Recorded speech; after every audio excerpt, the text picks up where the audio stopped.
Monster Bear Productions.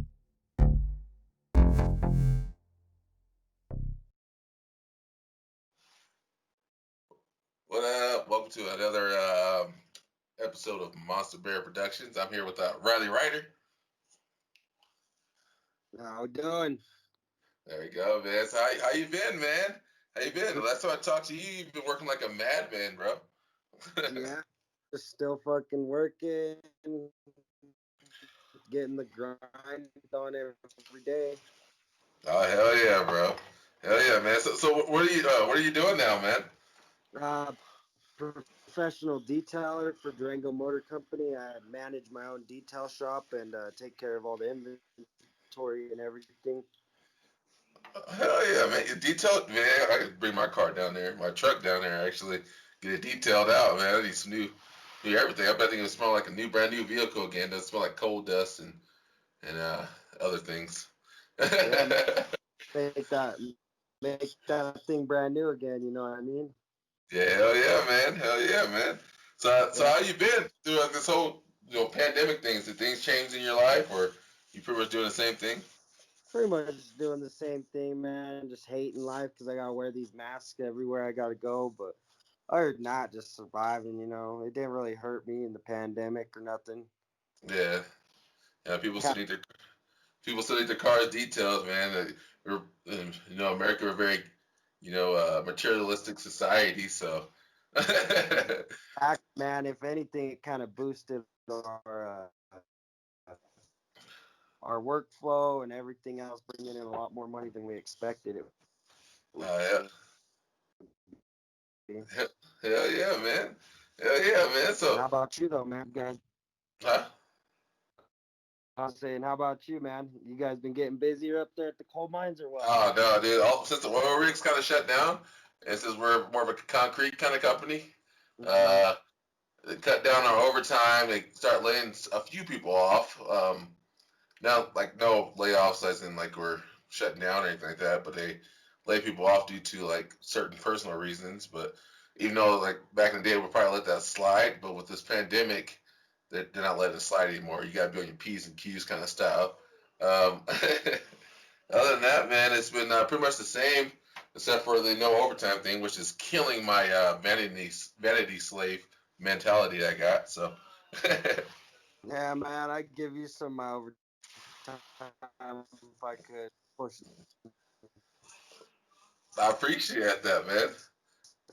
70-hour weeks, 80-hour weeks. Yeah, Yeah, but yeah, just grinding, you know what I mean? So we've been dealing with a lot of the 2021 vehicles. I came out with all the new Kias. We got the new Kia K5, really. Kia Niro, all the all those new vehicles, just pushing them through, man. Oh hell yeah, man. Yeah, Hell yeah. so got a couple 2021 Supras. I got the 2.4, 2.0, all that. So just been working on those beautiful cars now. Yeah, that's what's up, man. That's what's up. Yeah, dude. Yeah, I actually got some of those cars. They let you test drive those vehicles after you detail them, or do. Actually, so right as soon as they come off the transport truck, I take him for a little drive, make sure everything's solid on him. Then I take him back to the mechanic. He does his like programming, making sure the keys and everything work. After that they come back to me. I take all the plastic and stickers off. They got a bunch of barcodes on them from the factory. So I pretty much just take everything off, unwrap it like a present on Christmas morning, Mhm. and then I just clean them up a little bit. Do this. We do this special coating. It's called permaplate.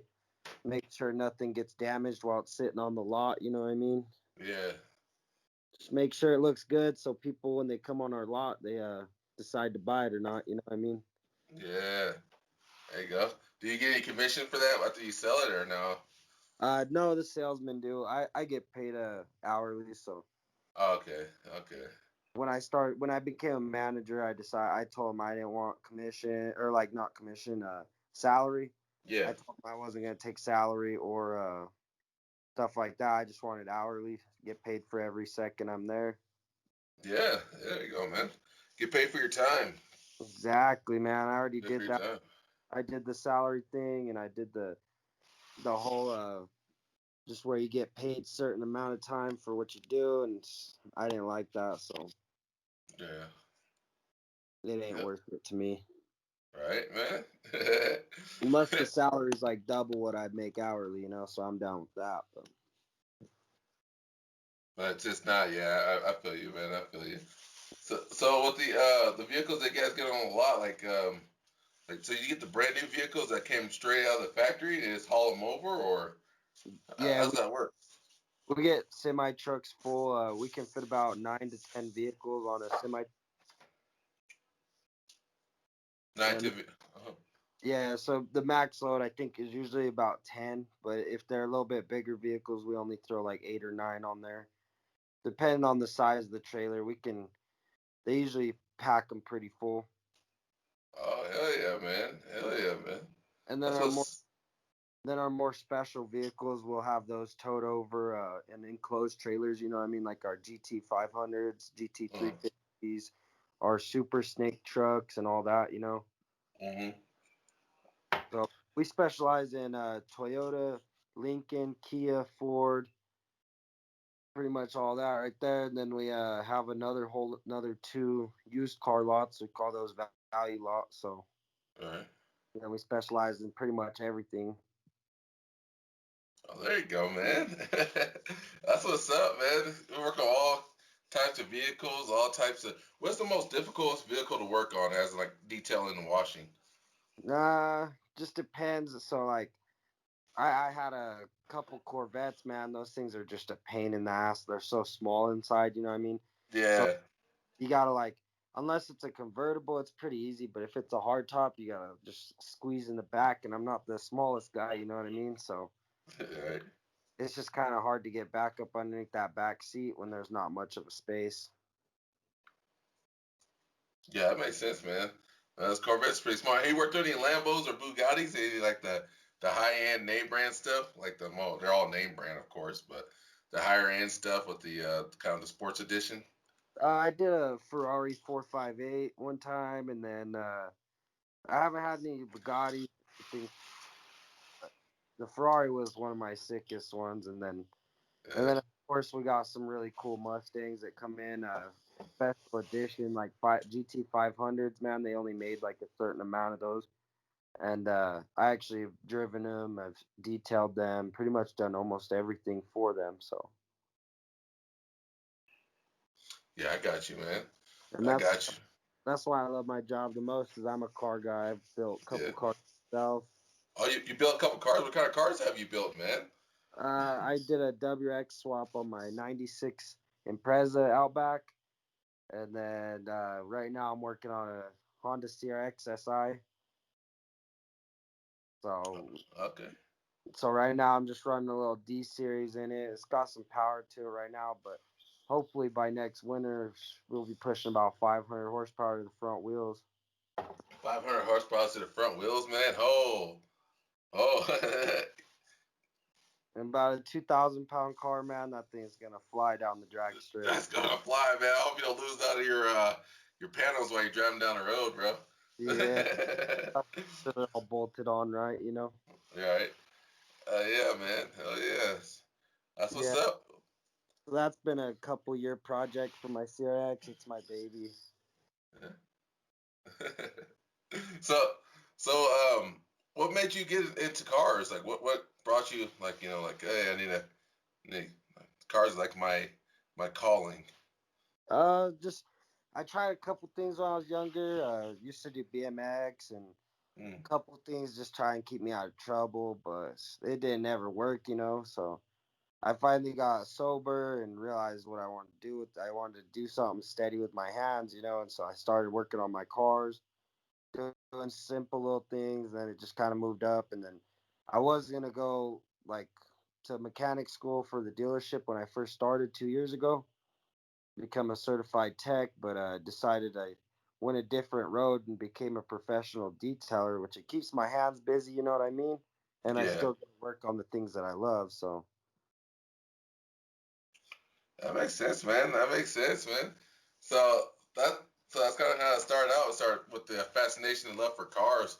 Is there any kind of typical, like, well, not typical, any kind of dream car that you always wanted, or what kind of car you wish you can build or work on or detail? There's so many, man. I want, Let's go down the list, bro. One yeah, by one. like I want a 22B straight from Japan. That's one of the rarest STIs that you can get. Subarus. We'll go the Honda S2000. One of those would be pretty fun to have, and then just a wide variety of every single brand out there, man. R33, R34, any Skyline GTR. Get my hands on one of those. Right hand drive from straight from Japan, imported. Yeah. So I'm a JDM kind of guy, man. I like my imports more than my muscle, but I got a couple dream muscle cars out there, so Well, which going? Which kind of dream muscle cars? Like a Chevy SS, a '69 Dodge Charger, a 94, not 94, 78 Mustang. What kind of dream cars that you want? Dream muscle cars. Now you're so, talking my language. so like a 60s Nova, man. 60s Oh, okay. Nova SS, what I mean? Super Sport. Or a Super B, what I mean? Those Super Bs are pretty bad. And then I've been looking at a Oldsmobile Cutlass Supreme I've been trying to get my hands on. Big old 454 big block up in it. Oh, 454 big block. Oh, Yeah. okay. So You try. Huh? eventually I'll move out of my import phase, getting out of the 4 cylinder, 6 cylinders, get me a big old V8, you know what I mean? Yeah, man. Are you gonna start drag racing too, bro? Yeah, that's I used to go up in Grand Junction because I'm from Montrose, so I used Oh, to. really? Really?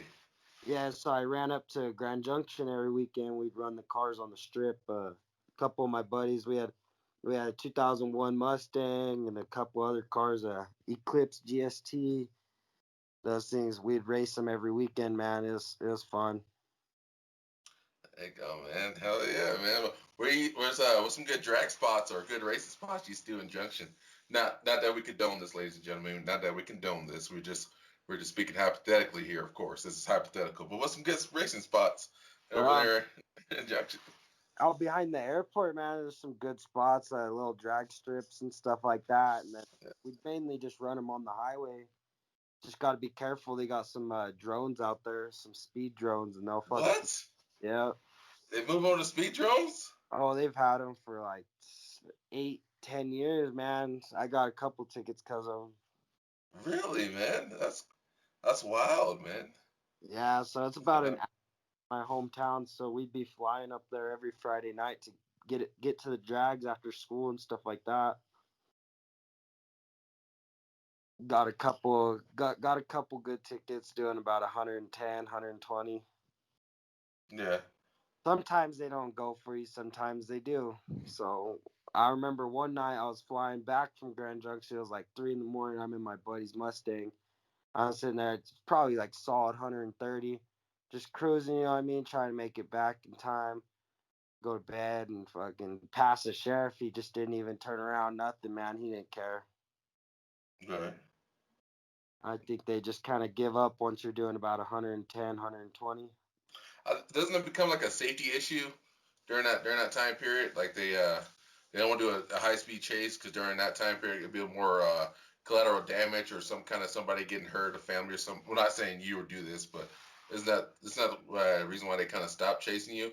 This might be false, so don't believe me on this. Don't go 120 thinking like I'm all smoke the cops because they might, you know. I'm guessing it just depends on how the cop's feeling and how much he wants to make his commission for the month, you know what I mean? Mhm. So it just depends on if they really want to go after you. So I've seen it happen a lot. We got a couple biker buddies that they'll haul ass on their street bikes and stuff, and some of them will get caught and some of them won't. You know what I mean? So, Yeah, man, I hear you, man. so Yeah, we got a so, guy uh, dealer. We got a guy over at the dealership right now. I'm trying to buy his bike from. oh, So check. You try to get a pocket rocket? Yeah, bro. Ninja 900. Ninja 900. Okay. Yeah, it's like 2010, 2011. It's pretty much brand new. So thing's got low miles, but it's got full kit, bolt-on parts and everything. Man, this thing smokes. He got caught up in Farmington doing 160. Mm. They caught up to him. They seen him doing it on the highway and caught up to him like later on that day or whatever. And said they couldn't write him a ticket, but he got all scared and he's trying to sell it now. He just doesn't want to deal with it no more. Oh, okay. Yeah, you don't want to. That's getting him in too much trouble, huh? So he started hitting it, gunning it. That's kind of making me a little worried about you, man. Like if you're already thinking about going to Mach 10 in your Honda, I'm not sure we should get you a pocket rocket, man. Exactly, man. I don't think my family or my girlfriend would want me on a bike. All right, man. Maybe Well, pop willies all through the town and going. exactly. And I'm a little bit crazy when it comes to like speed. Yeah, speed is king, man. Speed is king. Exactly, man. In my daily driver, I get caught speeding in that thing all the time, man. Yeah, man, there's a couple of videos I saw offline from this podcast, of course, of you getting pulled over like back to back multiple days, man. I thought they had it out for you there for a minute. They do, man. 80s. I drive about an hour. Did you show some leg, bro? Did I get you out of the ticket? Yeah, exactly, man. You gotta show a little bit of leg, man. Works all the time. Yeah, a little bit, Just a little bit of leg, you know. If it's a little hairy, you know, just tell me you're Russian. No offense to the Russians out there, of course. Colorado. All right. But yeah, man, I got my radar and stuff back in my car and just been watching out for him. Hell yeah, man. So what made you move out this towards the southern side of Colorado from Grand Junction Yeah, or Montrose? it's a long story, but being a dumb kid, you know what I mean? I got caught up in the wrong group of people and started doing drugs really bad. Yeah, Talked to my parents. We have some family down here and decided to come stay on my cousin's floor for a couple weeks and decide if I wanted to live down here or not, see if I could help myself. And the original plan was just to come down here and get sober and then head back home, but kind of just talking to some people and talking around with my parents and stuff like that, and we decided it just wasn't a good idea for me to go back to my hometown. So I was clicked in with like pretty much everyone around that whole town. I couldn't walk into a store without saying hi to someone that I knew, you know what I mean? yeah, And that part of Montrose and stuff like that, just it went bad really quick. Everyone was on drugs. I lost about 12 people in the last 3 years, 4 years. You know what I mean? Every month it's like someone's dying from drugs or overdoses and stuff like that. So pretty much I decided to stay clean and get my life straight down here and make myself my own life. So it was about a month and a half, 2 months living in my cousin's house, just in her little apartment house, sleeping on a little yeah, mattress floor or on the couch, you know what I mean? Doing like little side jobs. I worked on a couple of old schools here, did some demo, did some construction, stuff like that. And then my uncle asked me if I wanted a job at the dealership up in Durango, and so I took it, just not knowing what I was gonna do, and started off working in a wash bay, man, just washing cars. you moved yourself up, huh? Got to washing cars, then manager role and all that good stuff, man. That's Exactly. And fucking got I had to move out of my cousin's house, moved in with my other cousin. She rented me a room for pretty cheap for I'd say about a good 7, 8 months. I lived there with her. yeah. Got my car back from You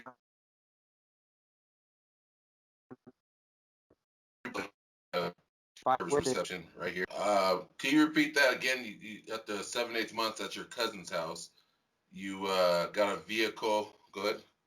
Yeah, about then I got my vehicle from Montrose, and then just kept going from there, man. I had to like rebuild everything I had because I moved down here with a backpack and a speaker.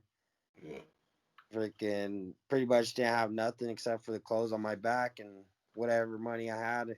I didn't have a wallet, dude. I was using one of those Christmas card books. You know what I mean? Those ones you get a gift card in, those boxes.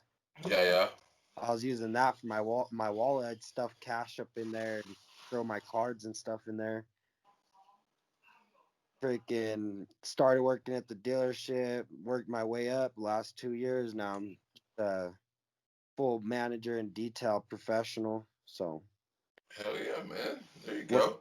worked in about 4 departments throughout that whole dealership, and just got to know everyone pretty good. All right. Worked the dealership, moved on. I'm happy, man. It makes me really happy to hear that positive story. Overcoming, the drug aspect, cleaning yourself up and whatnot, and accomplishing your goals and your dreams is actually, proceeding through the life and endeavor itself.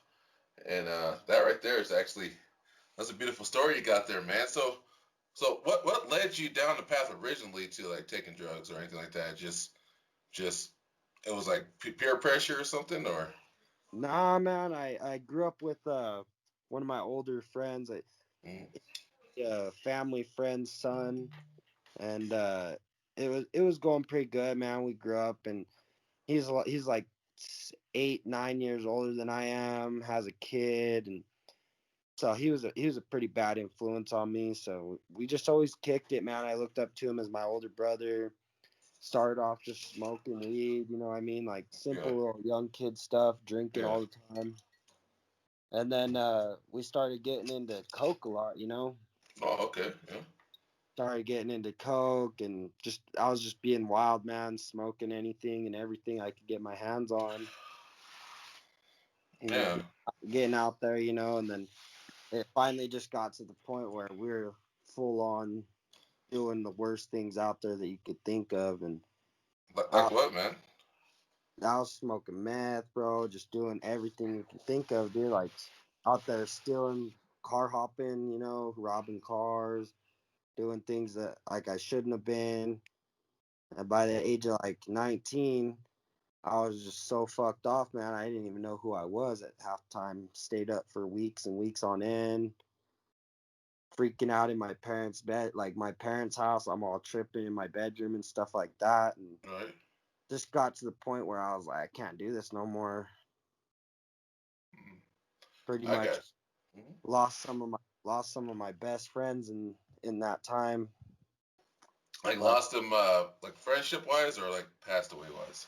both, man. So Oh man, I'm sorry. I lost a lot of good friends. I lost couple girlfriends. Lost pretty much everything. Yeah. Lost my cars, you know, because I had 3 cars at the time too. Really? Uh, yeah, I had my Subaru, I had a Kia Rio, and a Ford, little Ford Escort, and pretty much just lost all that. So I still got the Subaru. I just blew it up, you know, being dumb. Yeah. Huh. That car just sits in my mom's field at home. So So what do you think that led you down to pass like kind of trying to experiment with the other kind of drugs? You say you kind of started off with like weed, right? Was it kind of like yeah, chasing that initial dragon when you first got that initial high, and you want to get more and more, or was it like I know these like multiple questions I'm throwing at you, but just kind of knowledge that like people kind of want to know is it they want to chase that dragon, or is it because of you want to escape from reality, or a little bit of both? it was a little bit of both. Honestly, I'm a pretty crazy guy, so I was mainly chasing the dragon, you know, just going with it. Every time I got high, I'd want to get higher and higher, you know. So Yeah. when I do something, I go above and beyond, you know. So when I was picking those things, it kind of got worse and worse because I wouldn't stop. Yeah, I hear you. It was more so like trying to chase that dragon, and chasing that dragon, it was just like probably just like want to like majority of the time when I hear people say this, like they want to escape some kind of semblance of form of reality, like they didn't like, whether it be like parents divorcing, grandma passing away, father passing away, mother passing away, or mother's doing the same kind of doing drugs and you can't deal with her, or you can't. I always feel like there's like some kind of form that came from like a sense of pain. But the Yeah. initial thing came from pain. Yep. Now, big thing, man, is like my parents got divorced, and then just everything started happening so fast. I turned like from 16 on, pretty much just 15, 16 on, just was crazy. Living Mm, inside, out of the house. I go live with a couple friends, you know what I mean? Just around the wrong people.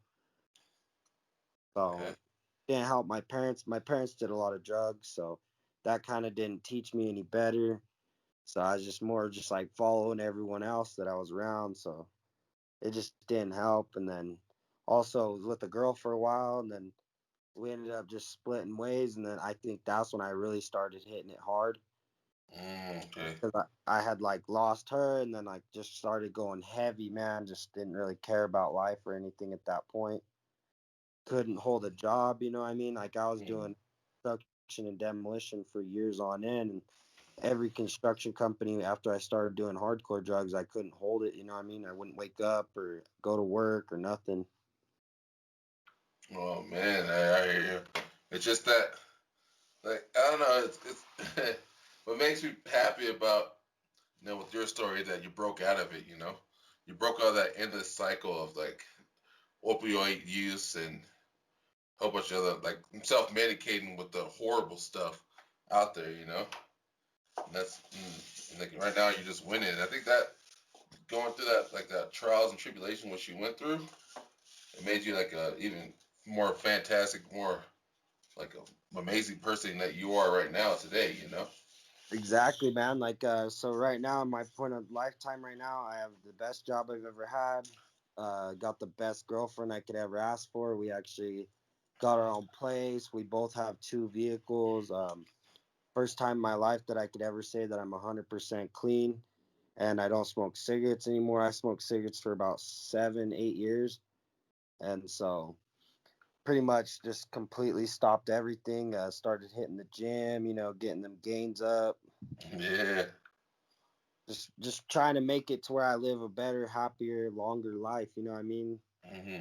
And my dad always taught me do unto others as you want done to you. So I've always lived my rule by that. So anybody that comes my way, I'm a really friendly guy. Try to take care of people. Yeah.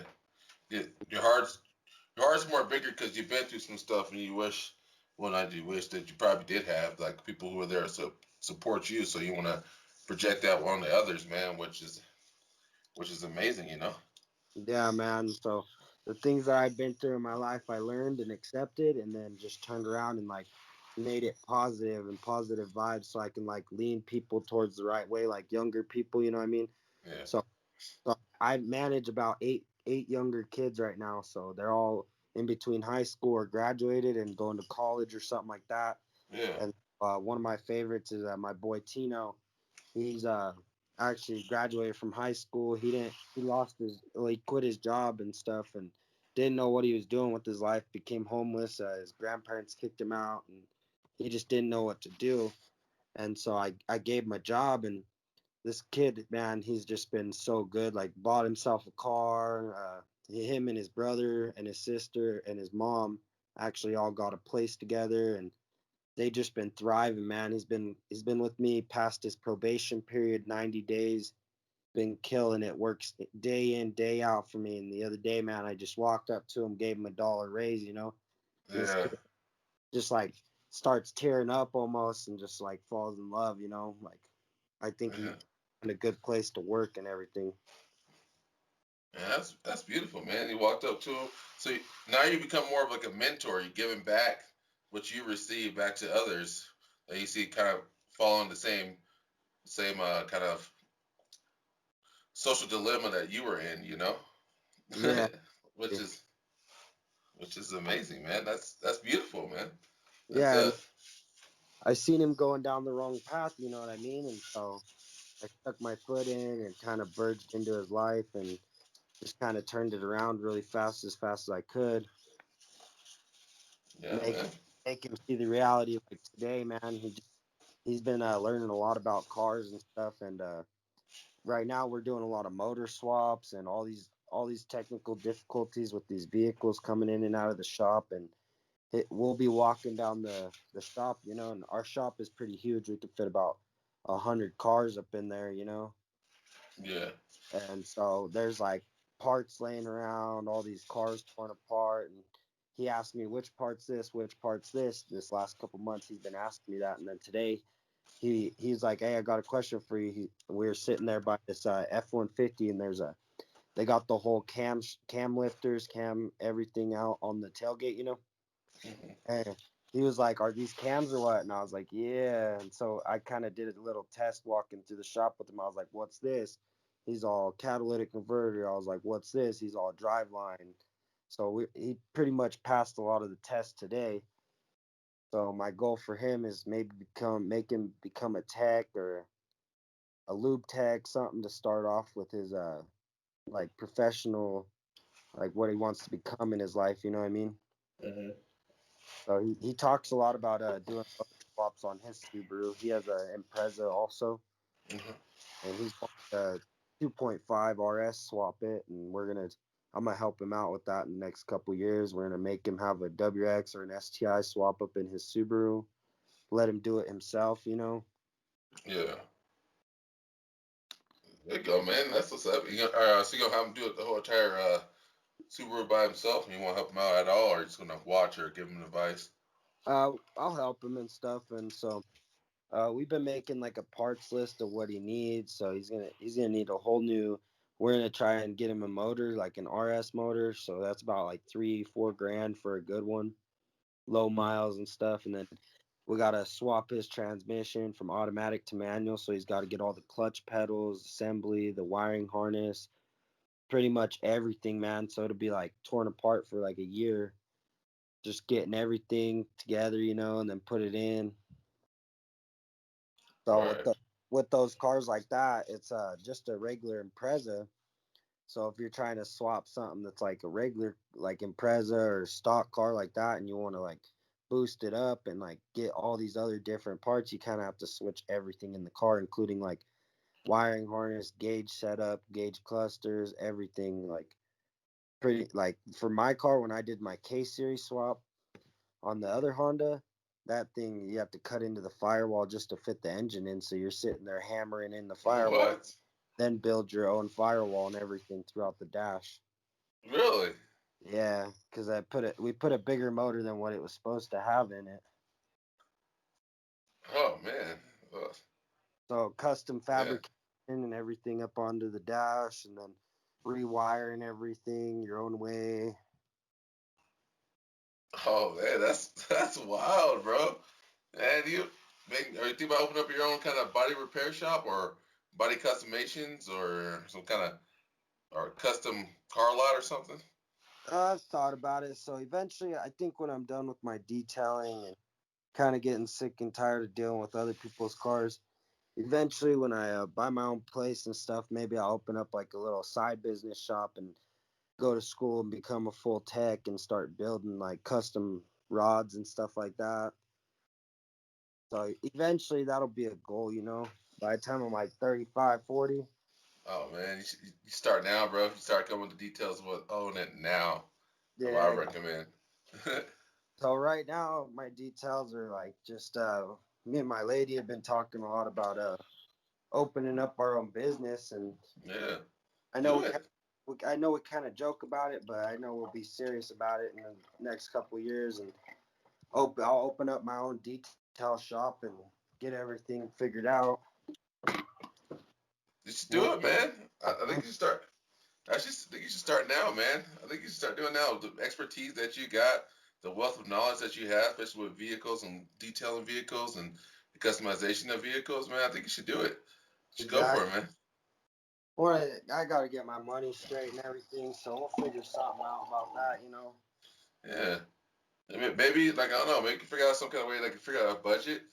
So, set aside some money. Not tell you how to do your business or anything like that, but set aside some money every once in a while, maybe every paycheck, and then open that bad boy up, man. Like try it. Just go for it. Exactly. I just need to save up and get a little nice down payment on a loan. Go buy myself a little like garage setup, like kind of like a bigger garage, somewhere in town, and set up Yeah. my detailing business with the office and everything. Yeah, guys, that's small. Maybe. Yeah, that or maybe well, you say working manager, so you're probably working like what 6 days a week or more. Yes. If we're open on Sundays, I go up and work. So Yeah, so I'm about to say maybe you can do it on start doing the detail and stuff like on your days off. Start getting a little bit of the clientele coming in, And exactly. Well, I've been doing that for the past year. Actually, I have my own little really, side. I have my own little side business outside of work too. there you go. So I'll That spend part, 400 to 500 bucks like a week, just doing my side business. right? There you go, man. That's what I'm talking about right there. Because you get that clientele coming in, you at least have your regulars that'll help you settle through just at the beginning before your business start booming off. Because the regulars will start gossiping, which you want, and they'll start talking about your business, the good, and all that good stuff. So, yeah, Exactly. man. I'm clicked in with the bigger companies, like for all our products and stuff. Me personally, I'm friends with the driver, and so I get good deals with all the product and stuff that we buy for the dealerships. Technically, I have his number. I can call him up whenever I start my own business. He'll come straight to my business then. Yeah, So they're based out of Albuquerque, New Mexico, and they drive all the way from there to Farmington, Cortez, Durango, you name it. They'll stop by and sell products that one Thursday out of the week. right. Yeah, man, you can't knock their grind, man. At least they're trying. Exactly. That's just the cool part, man. Like the Yeah. biggest thing I always have is people. They always like for me personally. This for me example. Of course, I'm gonna be a little selfish here, but like my biggest thing was always the fear of like starting it, and then like even with this podcast thing, man, I always had a big old fear of starting it. Like what if I'm gonna mumble too much or well, nobody can understand me, like good stuff. But I kind of like just did it. And then I kind of like thought in my head, and the more I keep seeing, like, I see these people post or say kind of stuff or tweet some kind of stuff, and you offer them to come on, just like you and I are kind of doing, and talk about it. But I'm not sure if they're going through the exact same scenario. They have that fear, like I don't want to, I don't want to sound like a dumbass on air, or I don't want to mumble on air, or I don't want to get misconstrued on air, like, because lately I've been having like a whole issue when no one wants to actually get on the podcast. It's like it's kind of funny because I see people with great opinions and they're like, I'll do this and I'll do that. Like, all right, you want to go ahead and have a conversation about it, and they never do it, man. It's kind of odd, but Exactly. And so, like, my dad always told me another saying. It says, some people make things happen, some people watch things happen, some people wonder what happened. And, like, he always asked me, which one are you? So, exactly, man. so I'm one of those people that says some people make things happen. So I'm one of those people that make things happen, make dreams come true, make everything happen in my life that I shoot for. So I set a goal usually every month and I hit that goal. Yeah, man. There you go. That's what I'm talking about. Right, that right there is like one of the sayings I always say. Like, I want to talk to people who are uncommon amongst common, and what I mean by that is people who don't have a fear to be like to express their opinion, regardless of how it may be perceived or how it affects other people's way of feeling. And another form of that is actually conversating about it and talking about it, even though you may be wrong. Because I know, quite sure, I've been wrong countless times. Like Oh yeah. I never admit that. I don't have like the pro. Like, I do have a little bit of a pride complex, but I don't have too much of a pride to say, like, oh, you know what? You're right. This conversation, this debate, you actually changed my mind. The Earth is flat. That's just hypothetically speaking. But I'm just saying. But this just it's one of those kind of scenarios, man. Like, but that's what cool thing about you, man. And few people I talk to, you guys have like the courage of your convictions. you guys were actually come on and actually have a conversation about it. Now, even if like, say for example, if you don't like me, but you have the guts and the galls to do so, because I know Lord knows I have a few times, a couple of times on YouTube videos, I got destroyed giving up my my opinion, and I'm like, you know what, you're right. Maybe global warming do exist. Actually, man, like, for real though. Yeah, yeah, So, but yeah, man, just always got to keep your head up and set them goals, you know. yeah. Hell yeah, man. You set them goals and thrive for them goals, Yeah, and that's what help accomplish many things, man. Really great feats, and it's pretty easy too. You know, you just take it one step at a time, bro. You just yeah. And then just keep telling yourself, man, like you got to look at that goal every day when you wake up and tell yourself you're gonna hit that goal. Tell yourself, tell yourself you're gonna be the best you ever have for that day. right, man. Yeah. Yeah, yeah, yeah. I know, man. I feel you. I'm picking up what you're putting down, man. Like it's a, it's true though. You know, you can set that goal. You set that one goal. Like I want to do this today. I'm gonna run 2 miles today. I'm going to talk to my husband or wife better today. And you keep setting those goals, and those goals kind of compile each other. You know, like they start becoming like a universal form of making you feel better on the inside because you achieve them goals. And Yeah. it's crazy how that works. It, I it, don't. Huh? it really, and some people just don't really care and they just live their life, you know, but you ain't But gonna when make it if you don't put your foot in the door. yeah, but when they do that, man, you ever notice how miserable they are? How toxic they are?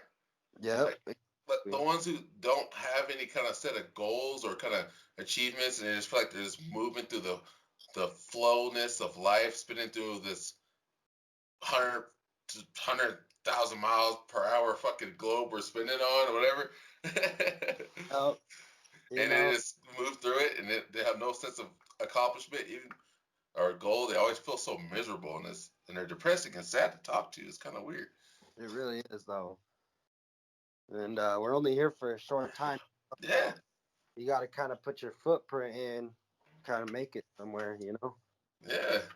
Even if it's not for others, do it for your self gratification. If you're not harming or physically harming others, and you're setting goals like today, I'm gonna run a mile. Most of the stuff we do for ourselves is always gonna be selfish. That's the definition of selfish is. But but that selfish feeling gives opportunities for us to like love one another. You know, like to love your neighbor as you love yourself. Because if you don't love yourself, how are you gonna love your neighbor? You know. Uh, you know, or be peaceful with them. Yeah, or be peaceful with it, man. So, To deal with that social contract that we have now. yeah, exactly. Hell yeah, bro. Kind of just gotta wake up in the morning and piss excellent. Yeah, yeah, that's what, man. There you go. That's the saying. That's the quote for tonight. Wake Yeah, up in the morning and piss excellent. every morning, man. Every morning, man. Every morning. Uh, But hey, man, question for you. yeah. So you said like, what are some key things that you do every day to keep away from, going back to the drug life? Like, just what do So you do? Just, huh? a lot of what I do is I just think about what I've done and how I was. You know what I mean? So Yeah. that's a big part of it. I'll wake up and just pretty much think about my old life and how much different my new life is, you know. And I got a Mm, second chance at becoming another person that people can look at and think, hey, he is a good guy, or hey, he is a trustworthy guy and stuff like that, you know. yeah. And so mainly just shot for that. And then one of my biggest helpful things was I started getting into the gym and throwing my anger and my addiction and everything into my arms and my legs and stuff like that. And so just working it out, man, that was one of my biggest things to helping me get sober. Yeah. And when I first got sober, man, I smoked so much weed, I'd be comatose half the time and just get so high I wouldn't think about other things, you know. Yeah, man. And then when I quit that, it's just pretty much I don't really think about it anymore, you know. It's just something that just like kind of blows by me, and I got this life to handle and these goals to set, you know. Yeah. So, like the last year, man, I don't even think about anything like that anymore. Is it setting goals for yourself and achieving those goals? What kind of get your mind off of that, chasing that dragon, or is it just like I don't want to mess up things in my life, so I'm not gonna do it? I think it's a little bit of both because like I never really set goals when I was younger, never really did anything like that. And then the last 2 3 years I started setting goals. And when I first started hitting those goals, it makes you feel really good about yourself. It makes you feel like you just actually did something that was really, really good. And in all reality, you actually did. You saved yourself and you boosted up your esteem and all that, man. So these goals that I hit, they just make me feel like I'm on top of the world. Okay, man. So now your new dragon you're chasing is to be great. I mean, you're already the goat. I'm just saying, just to be great, right? Yeah, exactly. So when I hit those goals, man, it's just goat level up. Yeah, man. That's what I'm talking about, man. All right, I know this is gonna be a very short podcast, ladies and gentlemen, but I gotta head to bed here soon. I got work tomorrow. Um, but Riley, is there any shout outs you want to give to anybody? Any? Just a shout out to my boy Stefan, always killing it, working that self esteem up every day, shout out to my girlfriend, she's the best out there. She's the reason why I stay the way I do, setting these goals. Oh And yeah, shout out to my family for saving me from my old lifestyle. hell So yeah, man. pretty much just that right there. That's beautiful, man. That's beautiful. Is so for detailing wise, is there any like the shout out you want to give to your detailing place or Shout business out that you started? to my boy Mike that trained me and taught me everything I know. He's from Farmington, baddest motherfucker around. He taught me this old school and new school ways of detailing, get it done faster and easier and looking better than anybody else out there. Mhm. Hell yeah, man. You want to shout out your business or anything like that, or? Durango Motor Company too, so gotta rep that. Hell yeah, man. Is it COVID-19 approved? Oh yeah, COVID-19 approved and free of cost. Hell yeah, man. It was a great chat, bro. Oh Yeah. yeah, We'll get together sometime and we hit that gym, start working out together. exactly, man. Gotta come down and hit the gym with me. Hell yeah, bro. All right.